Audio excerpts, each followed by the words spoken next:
I thought Evan couldn't make it. No, I could make it. I was the first. Oh, okay.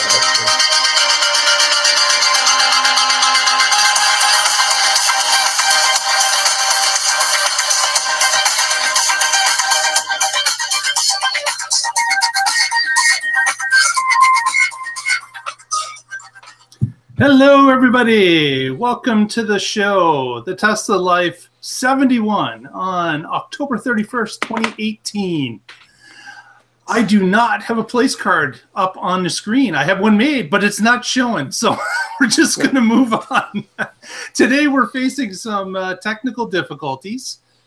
We've got our always wonderful host, Russell Frost, joining us remotely.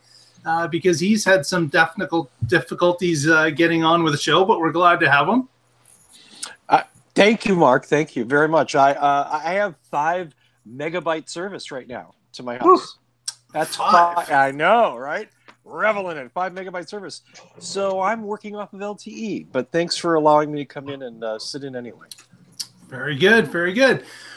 We also have, of course, our regular panelists.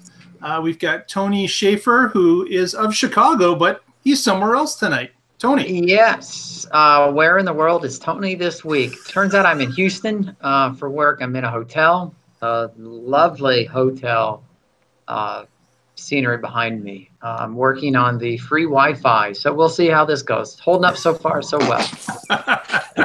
Wait, demons won't spring for decent Wi-Fi for you at the hotel? No, they don't care. No. It's so funny. So between the two of us, Tony, there's like 3 megabytes of service going on right now. Yeah. And then finally, we have our regular panelist, Evan Fusco, who is coming to us from Missouri this evening. Evan. Outstanding Wi-Fi service, by the way. I am like simultaneously streaming Hulu, Netflix, playing on Facebook, and doing the show. He's doing it all, and probably watching a ball game as well. Or no, that's all over, is it? Yeah. Yep. Yeah. Very good. I have to read the news on my phone. That's how much bandwidth I have. So I can't even switch screens. Yeah, so Russell is very handicapped with the technology this evening. So First world problems. Yeah, we'll give him a pass for sure. Well, our first story this evening was a talk a little bit about the Tesla upcoming network. Elon had made a comment earlier in the week that he expects the Tesla car driving network, which has also been referred to as the Neuralnet, to be able to best Uber in a number of specific ways that Tesla is able to do so, such as with, of course, the army of Tesla drivers. They're going to be able to turn their cars on to this neural network so that they can actually make cab fares during the day when someone's at work. The car can drop them off at work and then go out and pick up cab fares throughout the day before returning in the evening to pick up the owner and drive them home. So, of course, having a network of Tesla owners already that want to participate in this allows them to really compete as Uber or Lyft currently does, except, of course, they're going to be fully autonomous at some point. But where the difference is, of course, between Tesla and Uber and Lyft is that Tesla is a manufacturer. So Elon had indicated that not only are they're going to allow their owners to participate in this, but if there's a section of the country or region that is not being, I guess, as many owners want to sign up in that area, they're talking about manufacturing cars to place in those regions or cities or areas to allow them to still have coverage, but with Tesla company cars as opposed to owner cars. So bullshit. Russell, you got something in your throat there. No, I'm sorry. Yeah, it's been a bad air quality day here in San Diego. Yeah. So this is the promise of the Tesla network, not only allowing owners of cars to, I guess, loan their cars over to the network and earn extra money for the owners, but also that Tesla as a manufacturer is considering, I guess, moving cars to certain areas that have lower coverage so that they can bolster the service in areas that they feel they wish to. So does anybody believe this is going to happen? You know, I think there might be a handful of people that like can't afford a Tesla any other way, that maybe they see this as a way that they can acquire a Tesla and potentially have it work to make money. But there seem to be so many obstacles to it working in any kind of practical sense. How long does a car sit and wait for somebody? And does it call them when it can't find them? And like all the things that you have with a human, with an Uber and Lyft driver, you're not going to have. And it seems pretty questionable. I got to say, no one's getting in my, I don't even have one, but no one's getting in my Tesla unless I'm there to make sure they behave themselves. Yeah. Right. I was just going to say, I mean, like, we have 2 Tesla owners here. Now, if everything was perfect with the AI and the neural net, would you send your car off during the day to earn some extra bucks? Yeah. No, again, not unless that was the only way I could get the car. Right. Right. I mean, so that's a no from you. That's a no. Right. in my situation, I would not loan my Tesla out to anybody, regardless, whether it's a neural net situation, or I would even hesitate using my car as an Uber if I was the one driving it. Right. Right. Because I see how people behave in taxis. What do you do when they puke in the back seat and you don't know, and then it goes to pick up somebody? There's just so many potential things to go wrong here. You know, the only other like potential situation I can think of is I've been trying to sell my 2012 Model S. And I kind of wish that I had put it on Turo, like as a rental vehicle, while I've had it on the market to try to sell, because I could have brought in a little income potentially with that. So I could sort of see that situation. But yeah, to market this as like an advantage of Tesla over Uber, and it just doesn't ring true to me at all. No. Yeah, and I mean, well, first of all, the fully autonomous Neuralnet. All right, so yeah, we got criticized for questioning the full autonomous part a few weeks ago. I'm still trying to get over that. My therapist says I'm doing better, but wait, we got criticized by who? No, I mean there was. The chat room, is that it? Like everybody in the chat room that's a firm believer in the neural net? No, okay, I exaggerate, but Okay, I'm just checking. Yeah. No, I know. So with that being the hurdle, and then there are just so many other variables. And of course, one of them being owners willing to put their cars out there to drive around.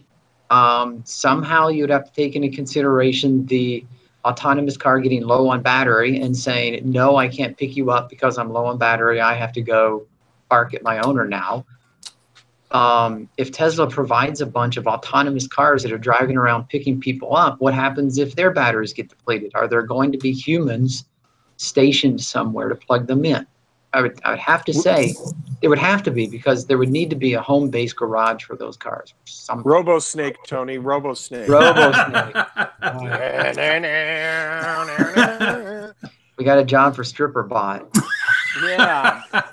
So we have a couple comments in the chat room that I think are important. The first of which is Zachary wanted to comment that the impossible has happened. Tony looks whiter than usual. You know what? I have a screen cover. Does that help?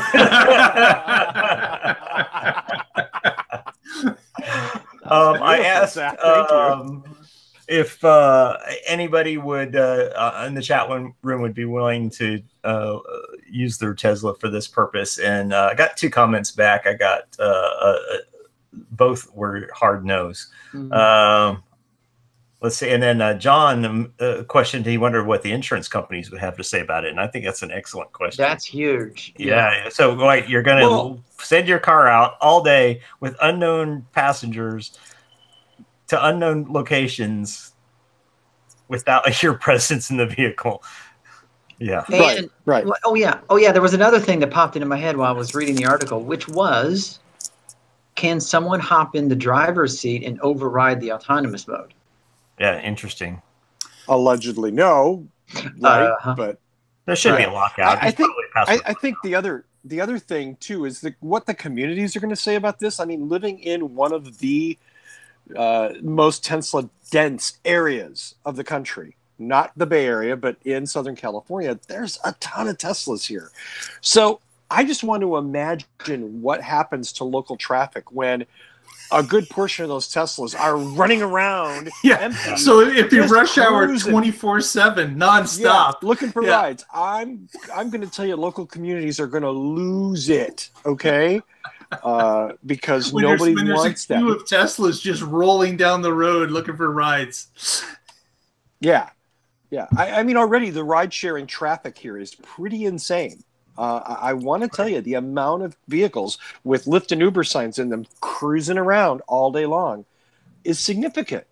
Well, that's an interesting other question. So what happens between fares? Where's the car go? It finds a parking lot, and it parks, and it waits. Does it? Does it know how to do that? I don't think that's part of the planned full self-driving. Oh, I'm sorry. You're talking about a Tesla. I don't know. Yeah, a Tesla. Yeah, where's a Tesla? Like an autonomous Tesla between fares? Like, is it just like, where the hell does it go? It probably does what all these Uber and Lyft drivers do. They just drive around. They drive around in areas where they know there are good fares. Okay, certain parts, like over by the airport or downtown or on the coast. There's a lot of hurdles to overcome. I think an unhired Tesla goes to the local bar to drink away the fact that it was puked in yesterday. So they head to the supercharger bar to talk with other Teslas. Yes.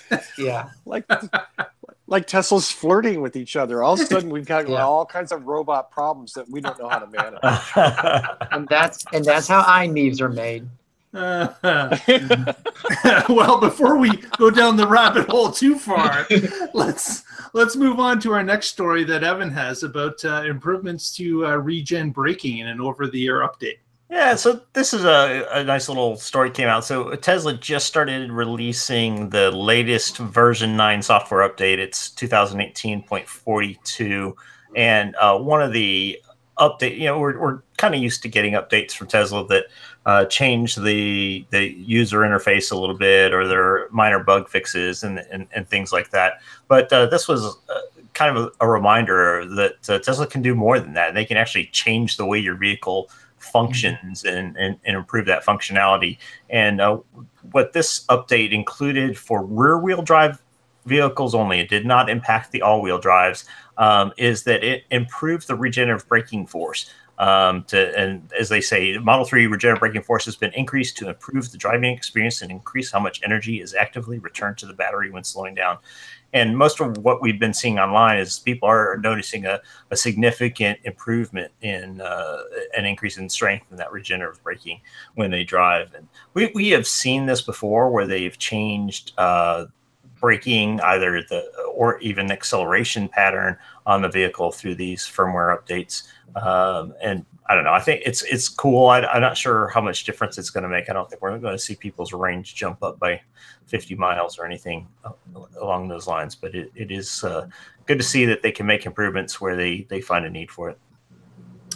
Yeah. So another tweak that can be done over the air and improve someone's ability to brake, and in this case collect energy.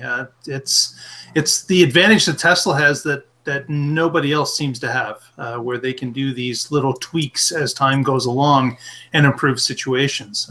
I certainly look forward. My car is scheduled to get an update this evening, so I'll see if my regen changes tomorrow. You're going to go out there and the car's going to be gone because it's out blinking on its own. Okay. So, hey, Mark, so why did you just install it from the app while you wait? I got prompted to do it just before our podcast, and my wife was going to take the car out. So I said, no, we'll just delay that. We put it down as a couple hours later when I knew the car would be back home. Yeah, I got to use that feature for the first time the other day, and it was really nice because, you know, sometimes that'll come while I'm at work or, you know, doing other things. I just hit the button, go install, you know, so I don't have to walk out to the car and schedule a time and make sure it happens. Exactly. Yeah.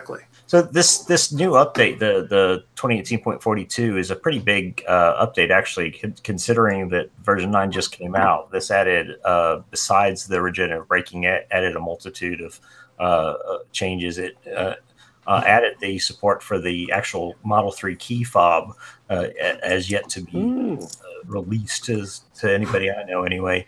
And I think a lot of people are looking forward to that. I personally won't carry it, but I think it'll be nice to have as an option for like valet services and things like that get confused when you hand them the key card and aren't sure exactly what to do with it. I typically just use my phone for driving.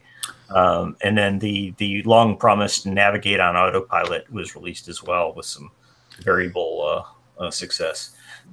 And then right.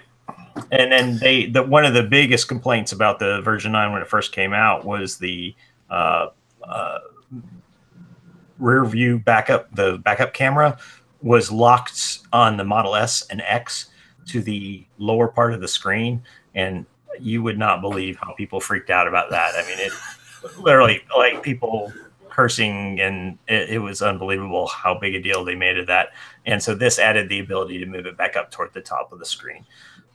So, you know, if that's important to you, it's there now. Which everybody who's ever had a Tesla said, yeah, they'll fix it. They'll make it happen. Don't worry about it. And that, you're right. The griping over that was incredible. So obviously it was a big deal to a lot of people. Or really, was it? I don't know. I never had it, so I don't know. Yeah. Hey, Evan, real quick, can you verify whether this recent update is for all models or just the dual motor variants or just the single motor variants? So the regenerative braking change is only for the rear wheel drive variants, okay. But the rest of the update applied to all vehicles. Though I don't think I would have to check if for the older model, like my pre-autopilot Model S and stuff like that, I don't know that there's anything dramatic in there other than that ability to move the backup camera screen to the top of the screen. Right. Okay. All right. Yeah. Thanks. And there's one other change in there we'll talk about here in one of these upcoming stories. Very good. Next, going to talk a little bit about some playing with pricing again. So Tesla, again, moved the pricing amounts around a little bit. This time on the Model 3 Performance upgraded package. So you know that when the Performance was purchased, there was the option of getting an upgrade to the Performance package, which gave you the larger wheels, the calipers, the different braking setup, and a few other bonuses. And that was a $5,000 premium on top of the Performance amount. Well, during the week, Elon announced that they were going, well, actually someone noticed that they just changed the website, because that's what Tesla does. They just changed the pricing on the website. And the upgrade package now seems to be rolled in to the Performance package at no extra charge. So as Evan had explained in the previous story, people got upset about them moving a box up or down on the screen. Mm-hmm. Now we got people that are saying, I paid $5,000 for something that you're now giving away. And of course, everything lit up. Everyone was upset. And in fact, there was so much back and forth on Twitter and social media that I think Elon had said at one point that he was going to log off Twitter for a couple days. So thank God. it was pandemonium on the social media networks over this change. And and as anyone in sales knows, you can never please all the people all the time. And obviously, new people that were lining up to purchase the car were quite happy with the change, and people that have already spent the money were upset with it. But I'm curious to get viewpoints from the panelists as to what they think about this modification. Here's what I think. It's amazing what it takes to get Fred Lambert to actually criticize Tesla. But now we know this. Yes, Electric took a stand that they were not happy with us, didn't they? But there is, I think, one thing that that you might have glossed over, which is, I believe those people who get the who get this like rolled in for free do not get the supercharging. Right. Correct. So people were complaining, and they said, "Well, hey, I want my $5,000 back," and that's where Elon replied, "Okay, you can have your $5,000 back, but you're going to give up supercharging." Which costs how much? Well, it was only offered in the performance model. That was it. Right. But it's still. I'm sorry. I thought you could buy supercharging for life for $2,000. Not anymore. Yeah, that's no longer an option. You can't buy supercharging for life. Okay. My bad. Yeah, so I think if Patrick Connor were here, I'm sorry. You know what? The lag is I'm sorry. I apologize. I think if Patrick Connor were here, he would say this is the strength of Tesla's iterative updates and in between model changes and incremental improvements, in that Tesla decided to aggressively price one of the higher end models, obviously to spur sales, because they want to sell more high margin Model 3s than they are in a hurry to get to rushing to making the base Model 3, which everyone, I think, seems to understand. Whether or not you agree with it depends on whether or not you got hosed for $5,000.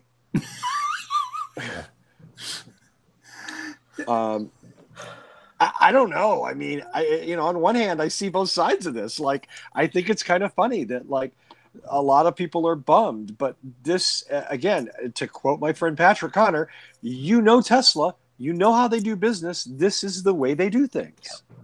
This isn't GM. This is a different car company. Yeah, I agree. I mean, I can relate that I would be very frustrated if it were me. And, I've even got a little frustration. Now you can get 6 months of free supercharging by using a referral code that wasn't an option that I had. And I would have liked it. Probably would have saved me, a couple $100 on supercharging cost over that 6 months. But now they offer it, before they didn't. They move stuff around, and Tesla's always been a moving target. And if you're not comfortable with that, you should probably buy a different car. Well, you're right. They're certainly not going to change their ways at this point, because that's what they've done all along with all the models. Right. So it's it's whether an interior package disappears overnight, or they decide that after you bought your car with a black interior, that now white is available. These things are always moving for Tesla, and they just get updated on the website when they become available. And nothing was taken from anybody here. You knew what the price was of the vehicle you got. You knew what the features and options were. You knew what was coming with it, and you were willing to pay that price for it. If they'd increased the price of the performance version 2 months later, you'd have been patting yourself on the back for what a genius you were for making a great purchase early on. You can't go the other way on this. You made your choices. You knew what the price was. If you could afford it and you liked it and you thought it was fair, you paid it. It was still fair then. It's still fair now. Somebody else just happens to get a better deal. Yep, it's you've got two sides of a coin here, so it depends on what side you're on, but I think that over time, and again, I'm fairly new to the Tesla world as well, but it is a different way of operating, and being able to see that things changed dynamically over time it's a different feeling. But I also agree with Evan is that you got involved at a certain price point because you were comfortable with what they were offering, and you took the deal at that time. I knew there were other people that got their car much later than got mine because I was willing to spend the extra to get the larger battery and the premium package. But I also got those extra few months with the car that other people had to wait for. So it becomes a trade-off as to what you're comfortable with and what you want. Yeah. It's a very libertarian way of doing business in a way, which I think is interesting. Politically, looking at the way people are used to doing things. I want to buy model year this for this price, and nothing's going to change until model year next. Well, welcome to Tesla, where that stuff changes at any given time, to your advantage or your disadvantage. Yeah. Okay, well, on to the next. And by the way, chat room, we're looking for a title for today. So if you've got a good title for today's episode, feel free to throw it up on the screen, and we'll examine them and maybe choose yours to add to the title through the week. Next story is a little talk about some tunneling that Tony has for us. So I have a screenshot here of the tunnel that's going to be open December 11th to the public. This is hopefully what it's going to look like. That is Space Mountain, you liar. Are you sure? No, sure. That was, oh, well, maybe it'll just look more like this. That's quite a difference. It's close, right? It's very, very similar. So Elon has said that the tunnel in Hawthorne will be open December the 10th, and then it'll be open for the public, and they'll be giving free rides starting December the 11th. Now, it's not actually going to look like this, so the speculation is. You're not going to be allowed to drive your car on it. I'm sure the second person in the tunnel would hit the walls. I have no doubt about that. Can you imagine the rim rash in that tunnel? Ow. Yeah. So the expectation is that first tunnel is 6,000 feet long. And then it says that the high-speed link will be between downtown Chicago and O'Hare. We've talked about that. But the one in Hawthorne is where did I see it? It's in here. That says it will have. I'm going to stop screen sharing. So okay. The expectation is that the Hawthorne Tunnel will carry sleds for people, or you can put a car on it. So you won't be able to actually drive in it. You can park your car on a sled, and the sled will take you through it. Or it's expected there will be pods, and the pods will move people. But it is just a proof of concept kind of thing. So don't expect it to be overly exciting if you find yourself there on December 12th. Yeah, they haven't really said how the rides are going to happen. They said public will be given rides, but there's no real indication as to what those rides are going to entail or what they will be in.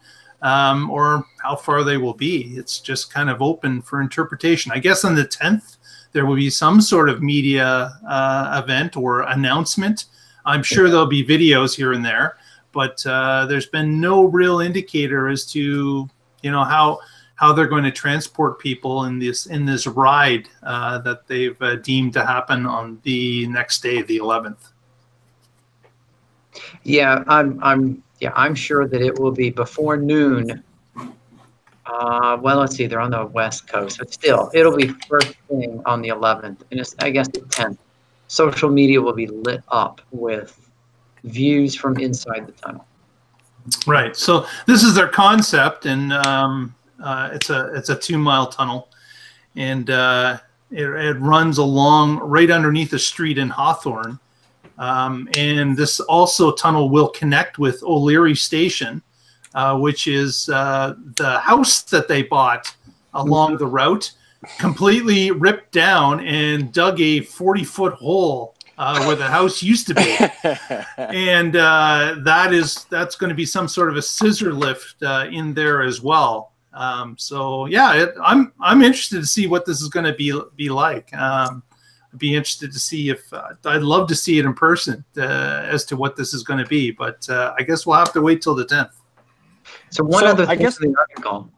Sorry, just real quick. One other thing from the article that I thought was interesting is the mention of getting the boring machine out of the hole. And it is true. I've seen this on TV, on engineering and stuff shows. A lot of the boring machines are left underground, and they're just left there.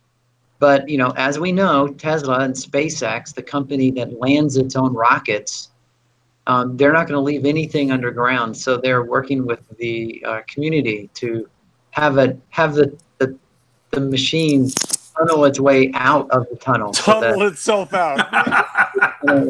Yeah. Can you see Joe Smith sitting in his backyard, and all of a sudden the tunnel machine starts to come out, take out his pool and part of his backyard? Yeah. Hey, no big deal. I just have a question. So for the panel and for the chat room, should I go? Should you go? No, you should stay. Yeah. Is that a song? I'm just saying. No, should I go? Should I be in Hawthorne on the 11th? Oh, that would be fantastic. Yeah. That would be awesome. It's not that far away. So I just don't know. Again, not knowing any details, I'm kind of like, but, and as someone who has a drone, maybe you can aerial or just shoot the drone through the tunnel while you sit on the outside. I was just gonna say, did you just suggest aerial shots of a tunnel, Tony? That's exciting. Hey, folks, here's Hawthorne. Yeah. Imagine if you would a tunnel underneath the road. There's a hole down there. No, I mean, I'm thinking about it. If it seems like I have a decent chance to get in there, maybe bring one or two of these. Right. And I have a feeling that, who knows? Generally, Tesla doesn't like video or cameras, so they might not allow that. But I'm certainly they'd allow cell phone video for sure, because everyone that's going there is going to be filming. I guarantee it. So this is the latest rendering of what the tunnel will operate like. Right. The boring machine coming up. The dune sandworm. That's beautiful. That would be incredible. Frank. Oh, yeah. What is it? Next story we're going to move on to is one that was published by Inside EVs about the German auto manufacturers being caught a little bit flat-footed. I guess things are starting to come into focus in Germany as they're looking at the car sales that are happening in the United States. One of their best markets for the German automakers, and we're talking specifically about Audi, we're talking about Mercedes, we're talking about BMW. They're seeing their numbers tank in the U.S. for their mid-section cars that are coming up against the Model 3. And we've seen this in the Tesla's numbers now for quite some time, as well as we've seen that even cars that sell for a lot less are being hit with the Model 3 tsunami that's making its way through the sales charts. But German automakers are really starting to scratch their heads about, we understand that it's starting to eat our market in the U.S. What's going to happen when the order books open over here in Europe in the next quarter or so? Mm-hmm. So this article, you mean where gas is like $7 a gallon? Yeah, where the situation is even better for EVs. Yeah. So they've now got this problem that they really haven't prepared much ahead of time. Yes, there are a few EVs that are available from, say, BMW. There's talk of EVs coming from the VW group and Audi, and there again is talk about EVs coming from the Mercedes group. But really, they don't have a lot of ammunition to fire, and they are a quarter away from starting to realize that, you know what, maybe we should have done a little bit more preparing than what we did. Won't this problem just go away if they bury their heads in the sand again? I think that was their plan in the beginning of it. Okay. Yeah. And the unfortunate thing is they've pulled their head out of the sand to look around and notice that everything is burning around them. So they're not understanding the basic fact. If you're going to put your head in the sand, you just leave it there and don't come up for air at all. But this is something that's going to play out in the next couple of quarters, and there's going to be a world of hurt for shareholders for these companies, and these companies themselves are in a whole lot of trouble, and I don't even know if they realize the magnitude of trouble that they're in. You know, is this a problem of old stodgy white dudes in charge of these companies, or, you know, there has to be somebody out there going, "Hey, dudes, we got to catch up." Mm-hmm. You know, I know someone that works for Eastman Chemical, and it used to be Kodak Eastman. Yeah. And he was very intimately familiar with Kodak and the decisions that were being made that, oh, don't worry about it. We've got a huge market share. Film will never go away. People will always want printed copies. These phone cameras are crap, blah, blah, blah, blah, blah. And they were bound and determined. And it wasn't even like they as a company. It was like 3 to 5 people who sit in the executive suites in the ivory tower making decisions that impacted thousands and thousands of people's lives and livelihoods. And they had their heads so buried up their own story that they didn't see the world any other way. And that might just be exactly what's happening. Yeah, I'm sure they rationalized it. That the other, you know, filmmakers would go out of business and they would be able to maintain while everybody else went down. And I mean, I'm sure they had very good reasons and rationale, and chose not to listen to other good reasoning. Yeah, do you guys remember? I mean, I remember when the Model 3 was unveiled, and in a week there were 400,000 reservations, and we said this is a wake-up call to every old school automobile manufacturer. How many years ago was that? Yeah, almost 3 now.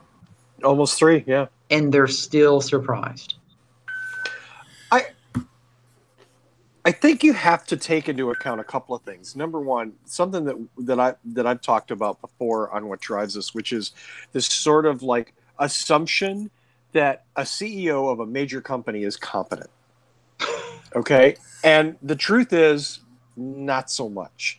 Sometimes CEOs get in that position because they have the right last name, or because they married somebody's son or daughter, or because who knows what. They're just really good at glad-handing the board of directors. Not every time, not most of the time, but a lot. Mm-hmm. So this idea that like all CEOs are super competent, super smart, very, very prescient about their markets, not really that true.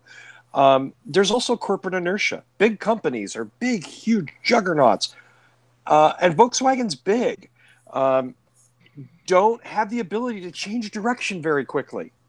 That's why smaller companies like Tesla can come in and innovate underneath them and move things forward.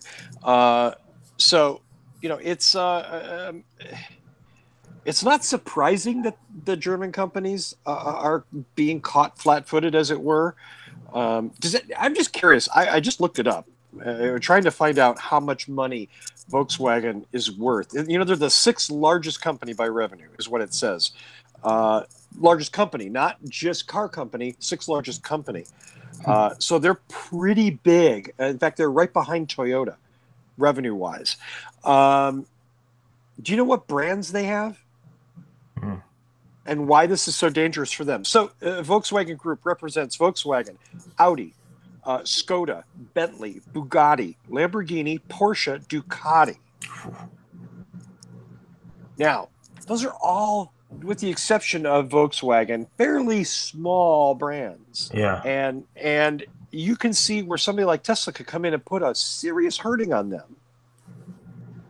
Because, if all of a sudden the Lamborghini and the Bentley and the Bugatti Veyron, if at $2 million, isn't the coolest car in the world. You can buy a Tesla for $100,000 that beats it. Well, holy hell, how do you compete against that? Yeah. If you're Bugatti. It's going to be a very interesting situation to watch play out globally. Yeah, and that's all I got. The proverbial fan is going to be hit starting next quarter. So keep your eye out. There's going to be a lot of stories that are going to be published about this, and there's a lot of eyes on that industry as we move forward. And Tesla's under no small amount of pressure in that same quarter. Right. I'm sorry, Mark. I think I talked over you. No problem. Next story I see the video. Yeah, go ahead. Next story we're going to talk a little bit about is the new Tesla cam, dash cam that came with the car. There is the ability, of course, to plug a USB stick into the drive, and you're supposed to be able to record video out of the front camera, and it loops for an hour and re-records over it. But what many people have found is that it corrupts some files at some point within 24 to 48 hours, and there's a constant problem where you have to take the USB drive out, reformat it, put it back in, and then it gets corrupted again. Well, we did have this information from a user on our Twitter feed at the Tesla Life, and they reported that they found a workaround. Now, obviously, Tesla's going to correct this with some sort of a software update. And certainly we'll let you know when it comes into play. But right now on the Twitter feed, there is the option of basically turning on the cam when you get into the car and then turning off the cam before you leave the car.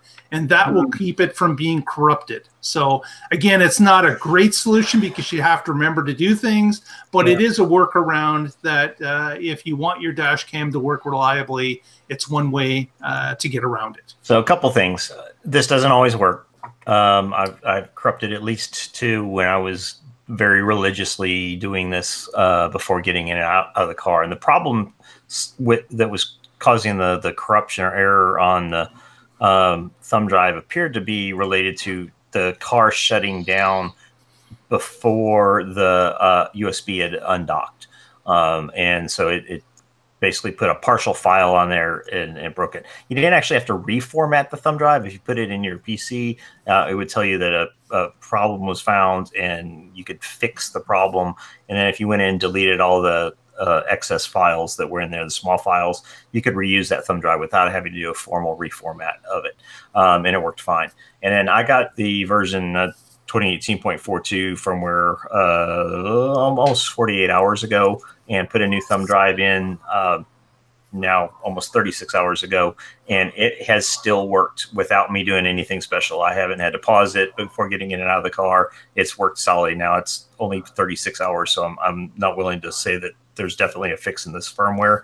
I've been following the forums, and I have not seen anybody report that they have continued to have the problem, but I also haven't seen very many people report that it's fixed for them. So I think we're all kind of watchfully waiting to see if there was a fix put into 0.42. The pausing thing, if you're still doing that, you need to pause it probably 30 seconds before you get out of the car or more for it to completely finish the undocking. I think that will be more consistent. The couple times I had it corrupt, I like paused it as I was exiting the vehicle and got out and left, and it still corrupted by the time I got back in. So it's a minor issue that I am highly confident, if it's not already fixed in this new firmware version, will be fixed very soon. Do you know how I got around it, Evan? How's that? I pulled the USB drive out and I dropped it into the box, and I haven't used it till the fix comes software-wise. Well, I'd done the same. Honestly, I just got sick of it because it the pausing thing, because I read that same thing too over a week ago, and I tried that and it didn't work. So I just gave up. I just took the thumb drives out and left them in the house until this new firmware version came. I fixed the thumb drives, put them back in, and so I'm still in the first one since the new firmware. So I'm cautiously optimistic that it's fixed. I will test that out as well. I'll get on the clock this evening when my update completes. Yeah, so this whole thing reminded me of an engineering software that I'm familiar with, that when you're doing bulk engineering, it caches all of the changes, and then when it has time, it writes it all permanently to the hard drive. And the first thing that occurred to me with this shutting off the car and having corrupted files was that you had cached data that hadn't yet been written to the final file, and then that's how you get corrupted. Yeah, so, that seems reasonable. Yeah, so your explanation exactly sounds perfectly right. Yeah, because it would also always be a fragment of a screen capture. So typically it would capture in 1 minute segments that were all around 10,000 kilobyte, I don't remember how big, but anyway, but then you'd get this fragment of a MP4 file and one other different file type that would fall on there that had to be fixed. So. Yeah. Okay, so we'll have to wait and see what happens with the new update, and of course with Evan, maybe Evan can send us a note as we get into the 48 hours, and we can update on Twitter as to what we find out. Next story: Tesla parts for everybody. Well, not quite, but what's happened recently is that Tesla has produced a parts catalog for Model 3, Model S, and Model X, as well as the original Roadster. And they've published this catalog, so now people can look up parts and part numbers through a publicly available catalog. And we are hoping that this is the first step in selling parts to people that want to fix their own cars. Tesla, to this point, has been rather standoffish of selling parts to anybody but themselves. And a lot of people have had to resort to going to junker cars to get parts if they wanted to fix things themselves. They're not able to buy new parts and install them themselves at this point. But this release of some information in a parts catalog, hopefully, is the first step where others can now get access to these parts to purchase and fix their own cars, whether that be individuals or whether that be third-party garages that wish to go into that line of work. But I think this is a positive step. I don't know if the end goal is going to be that everyone can buy parts, but it is, again, a positive first step. What do you guys think? Let me just tell you, I absolutely love well-drawn illustrations. And I even recognize how nerdy and geeky that is. But I mean, some of these, I mean, and you just think of the engineering and the intelligence and the thought and the research and development that goes into putting these things together. I mean, I love some of these diagrams. Like the one I'm putting up here now for the motor, I think is just stunning. I mean, look at this. Okay, my show title: Tony has a nerdgasm. Guilty. Yeah. Yeah. In fact, I'm going to take this diagram, if you guys will a little bit. He's alone in a hotel room in Houston. Right? Yeah, it's Me and Stripper Bond are going to be, yeah. So I just want to say, number one, we need Paul Guzik. Yeah. Yes. Yeah. For this story. Number two, a catalog is not the same as parts availability. No. So let's be clear. Let's be clear. When Tesla actually has parts to sell to people, this will be cool. Right now, it's kind of like you know, that, well, who are the old people here? It's like that big Sears dream book that had a whole bunch of Christmas stuff in it that you would get in the last quarter of the year. And you'd be like, nope, not going to get that. Not going to get that. Not going to get that. Not going to get that. It just, I mean, it'll be great when they do that. And I understand, again, this is part of their development as a company. But I feel like this is kind of a smokescreen, you know, like, hey, a parts catalog is available. We didn't say parts were. The catalog is available. Yes. Yeah. Certainly, to be clear, that's correct. It's just a catalog at this point. But we're hoping it's a step that will go further than that. Yeah. Next, we're going to turn to Evan and talk a little bit about the Jaguar I-Pace versus a Model X. Yeah, I had not seen this story before, about 10 minutes before the show, and was kind of taken aback when I read it. So it's, these guys, who are these guys? Is it just, I don't know. Jaguar? No. Yeah, Jaguar. No, it's Next Move. It's a YouTube channel.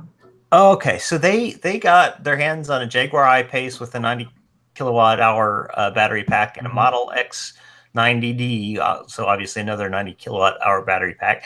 They took these things on the Autobahn side by side to compare the battery range and efficiency, as well as to kind of take a look at the charging rate on the respective supercharger type high speed charging networks.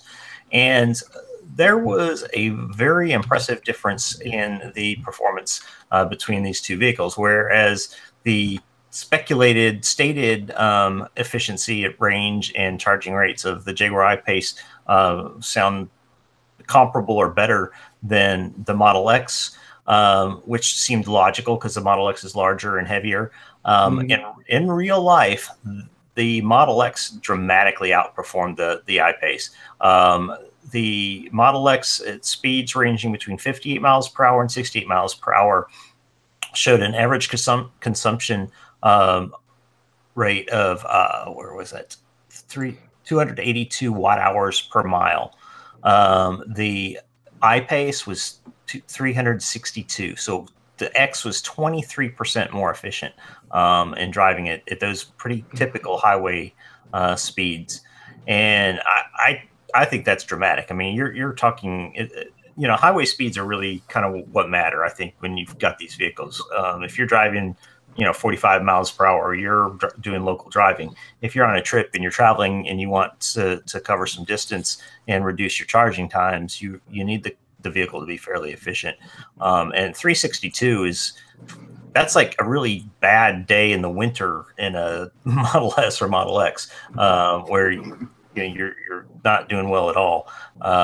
So I thought that was impressive. And then the other thing that was interesting, despite the stated output for the they call it Ionity, IONITY stations that the I-Pace uses, supposedly 350 kilowatts, they were only able to get the I-Pace to charge between 80 and 83 kilowatts, whereas the 90D was charging at more than 100 kilowatts. Maybe not massive differences in charge rates there, but compared to advertised expectations, the X definitely meets or exceeds advertised numbers for charging rates, and the I-Pace didn't come close. So maybe that's something that's going to upgrade later on. I don't know exactly on that, but I thought those were pretty impressive numbers and kind of demonstrating that Jaguar's got a ways to go before they catch up with Tesla's technology and efficiency. Well, it is interesting you're talking about catching up to Tesla because, as mentioned earlier, Tesla is a moving target. And even that, the Model X that was tested were using the 18650 cells that are the legacy cells. They're more reliable, but not as energy dense as the 2170s. So Tesla's already a moving target because eventually they'll start putting the 2170s into the X. Yep. And that 23% is going to be even bigger. Yep. Agreed. And as Evan and I were talking just before the show, I did want to also mention this is Jaguar's first kick at the can. That they're going to have some some issues. They're going to run into some speed bumps because they've never done it before. So this is their first. This is their roadster, is what this is. So I don't know. I hope they get better, because if they get better, everyone ups their game. So including Tesla. So I hope they do get better, and I hope that everyone does up their game, and it ends up that consumers get a better product as time goes along. Yeah, agreed. And Jaguar's got the benefit of a long time experience in the auto manufacturing industry. So while where Tesla has to focus on a lot of manufacturing issues along with their technology, Jaguar is going to be a little bit easier for them to focus on the technology aspects and improving those things, and a little less focus on the manufacturing components. Yeah. Yeah. I did want to reach out to anyone that's watching us here tonight. Please, if you can, press that subscribe button on the YouTube channel. Give us a couple of extra numbers. We would really appreciate it. If you're watching and enjoying, please help us out with that button click. I've got a couple of other stories that we're just going to graze over because we're coming up close to our end time here. But I'm sure there'll be a couple of comments on this, but Elon has gone on and decided that he was going to take the titles of his job off the website and become Elon Nothing of Tesla. So he removed his job titles. This does sound like another slap at the SEC for their I guess. I'm sorry. Did you say sounds like? Sounds like, sir. He specifically mentions them like 5 times. So again, I didn't understand why Elon would reach out and slap the SEC 2 weeks ago. I still don't understand why he's taunting them today. I have a theory. He's a petty juvenile asshole. Well, that certainly could be part of it, because he does not seem to be able to let this go. Right. When you blow $40 million just because you're a jerk, I'm sorry, $20 million, because the original settlement was 20 and he said no to it, and then he ended up having to pay double that. When you're willing to just blow $20 just to be a dick, you got some issues. Okay, I'm whatever good things that Elon's done and been responsible for in this issue. Honestly, there's no reason he should be doing this. None. No, I would certainly agree. So, all right. Just saying. Other thing I wanted to touch upon is that Tesla, who has been registering VIN numbers all along, in the first month of Q4, which is October, they've now almost reached 62,000 Model 3 VIN registrations in the month. Yeah. That is a massive number. Actually, if you add up all the previous numbers for the last 11 months, it doesn't equal 62,000.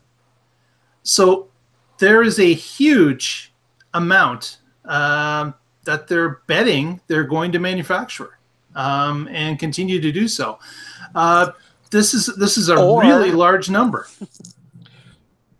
Or that's the cheapest way to say, hey, we're going to keep making 5,000 a week no matter what. Because that certainly could be part of it as well. Although I have to say that they were registering a number of, a great amount last quarter as well, and they actually hit their numbers. So 5,000 a week seems to be what they were able to average out over quarter 3, or a little bit below that. And their next goal, as stated in the earnings call, is 7,000 a week. Not sure if they're going to make it through this quarter, but that's what their goal is stated as. So we'll have to see. And I think he even said that, he expects 7,000 basically through efficiencies and, possibly some tweaking and some other things. And then, then you get the 80-20 rule as far as this goes. Going from 7 to 10, he said, is going to be the biggest challenge. Right. And our final story of the night is going to be, of course, themed for what tonight is, Halloween. So we've got a couple of photos that we're going to share here from the Twitter feed. And if you want to know how to connect with us through the week, you can do that at the Tesla Life, and you can see what's going on all throughout the week between shows. So please join us there with a subscription as well. But here's a Model 3 that's been dressed up for Halloween. And as you can see, this is the dual exhaust Model 3, one that's not quite available on the internet order form yet. But, so that's the dual motor. Would that qualify? One exhaust pipe for each motor, I'm sure. Right. Yeah. I just want to give extra points if that person hooked up a fog machine to those pipes. Okay, that would be really awesome. Good. Yeah. That would be good. But and then a couple of other picks from the past here. We've got the fanged Model S, of course, with pumpkins and spider webs. And this is a classic of the jack-o'-lantern face on the nose cone of a Model S. That's great. Yeah. Very nice. Very nicely done. And my favorite, the scariest thing of all, being down to 2% on your battery on Halloween. Now, if that doesn't freak you out, if that doesn't scare you. So certainly those are some great photos that have been shared with the different Tesla users out there. So we thank people for those. But that's the show. Let's go for some closing comments. And Russell, I'm going to start with you. Shout outs. I don't have any shout outs. Thanks for having me on under these exceptionally low technology circumstances. My apologies to everybody watching, and thanks for Mark. Cheers. Good job, buddy. Good job. Thank you very much. Thank you. Evan, do you have a closing comment or shout out? Sure. First, I'll shout out to Paul Gusick in Boulder Hybrids. He came down last Saturday and picked up my 2012 Tesla Model S and drove it all the way home in one day to Boulder, some 750 miles or something. And he is going to be selling that for me on commission. So anybody interested in a really well taken care of 2012 85 kilowatt rear wheel drive Tesla Model S, give Paul a holler at Boulder Hybrids. We also have several show title suggestions. I will spill those out. Tesla Parts Porn, Scary Night, Dial Up Russell, question mark. Tesla Says Boo Scares the Shorts. A beeline to go in a little hole. Tony Has a Nerdgasm. Elon's Trick or Treat. Tesla is the Roadrunner of the auto world. And a great shout out. We had at least 24 in the chat room tonight, and great participation. Wow. So I appreciate everybody that showed up tonight. Wow. It was an awesome night. Nice. Very good. I think they're all just dodging trick-or-treaters. They're all hiding. Yes. That is what Mark is doing. We know that as a fact. Tony, do you have a shout out for us? As usual, shout out to everyone in the chat. That's my typical shout out.